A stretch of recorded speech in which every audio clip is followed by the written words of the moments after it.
Bismillah, Assalamualaikum warahmatullahi wabarakatuh. Alhamdulillah wa kafa, salatu wassalamu ala rasul mustafa wa ala alihi wa sahbihi wa mawafa, amma ba'd. Alhamdulillah anak sekalian yang dirahmati Allah SWT, pada pertemuan kali ini mudah-mudahan apa yang saya sampaikan nanti bisa memberikan manfaat kepada kita semua. Baik anakku sekalian kelas 10 yang dirahmati Allah SWT, pada pertemuan kali ini saya akan bahas sedikit dari materi hukum bacaan tajwid yang fokus kepada hukum bacaan mim sukun ya. Karena materi ini tidak banyak dan sedikit ya, saya harapkan kalian bisa menyimak dengan baik ya, dan nantinya akan bisa digunakan ketika kalian membaca Al-Quran. Hukum bacaan mim sukun ini bisa diterapkan. Mari kita sama-sama simak paparan dari materi yang akan saya sampaikan. Mim sakinah ataupun mim sukun. Mari kita pelajari mim sakinah ataupun mim sukun. Ya, ada 3 dalam hukum nun sakinah ataupun nun sukun. Yang pertama idhar syafawi, kemudian idgham mislain ataupun idgham mimi, kemudian ikhfa syafawi. Ya, dari masing-masing mempunyai karakter tersendiri dan mempunyai huruf tersendiri. Adapun idhar syafawi, idgham mislain ataupun idgham mimi maupun ikhfa syafawi. Mari kita ulas satu demi satu. Idhar syafawi, apabila mim mati ataupun mim sukun bertemu dengan huruf idhar. Huruf idhar ada 26 ya. Jadi hurufnya selain huruf mim dan ba itu adalah huruf idhar. Idhar artinya jelas, syafawi artinya di bibir ataupun di mulut. Ya, nanti kita akan mempraktekannya secara langsung. Jadi membacanya yaitu secara jelas. Mim sukunnya dibaca jelas ya. Mari kita simak untuk contoh bacaan idhar syafawi. Ya, ini dia contohnya. Ya, selanjutnya angkah fihim data. Angkah fihim data. Ya, him dha. Jadi mim sukunnya dibaca dengan jelas di situ. Ya, ketika mim sukun ataupun mim sakinah bertemu dengan huruf idhar syafawi. Ya, jadi jelas di situ ada huruf selain huruf ba dan mim. Ataupun falakum ru'usu, falakum ru.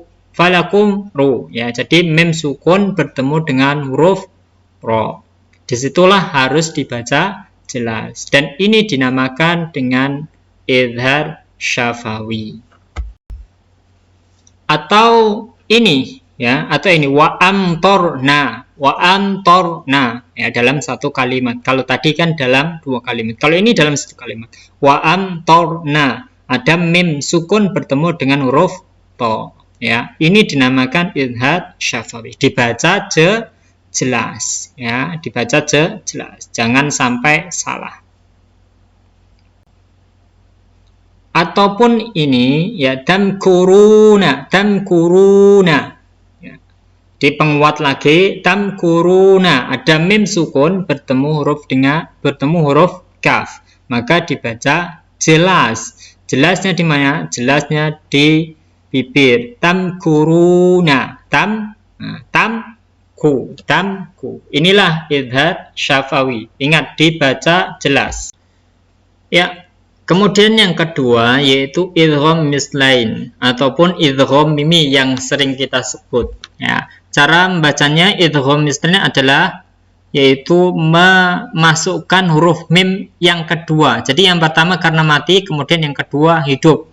Ya, kedua hidup terserah mau berharokat fathah, kasroh maupun dhamma. Nah, cara membacanya gimana? Yaitu mendengungkan huruf mim. Kenapa dinamakan idgham mislain? Karena memasukkan huruf mim pada mim yang kedua, ataupun disebut dengan idgham mimi karena idgham yaitu memasukkan mimi artinya adalah mim. Jadi memasukkan huruf mim yang kedua.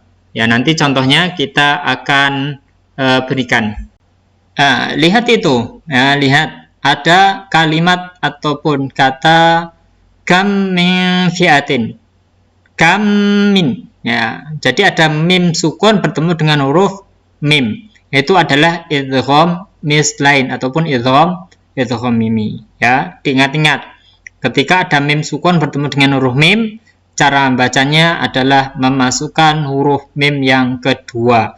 Ini dinamakan dengan bacaan idgham mimi. Kemudian selanjutnya yaitu ikhfa syafawi. Ikhfa artinya samar, syafawi adalah di bibir.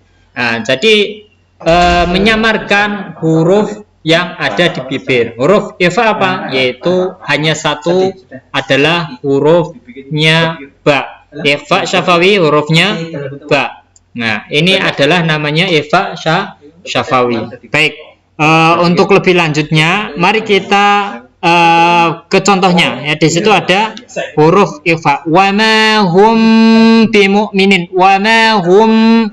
Jadi menyamarkan huruf ikhfa. Hurufnya apa? Yaitu ba. Wa ma hum ba. Hum bi. Ya. Baik, huruf yang selanjutnya yaitu huruf ikhfa ba itu berharokat fathah, kasroh ataupun dhammah, tidak masalah. Selama di situ ada mim sukun bertemu dengan huruf ba, maka dinamakan ikhfa syafawi. Ya.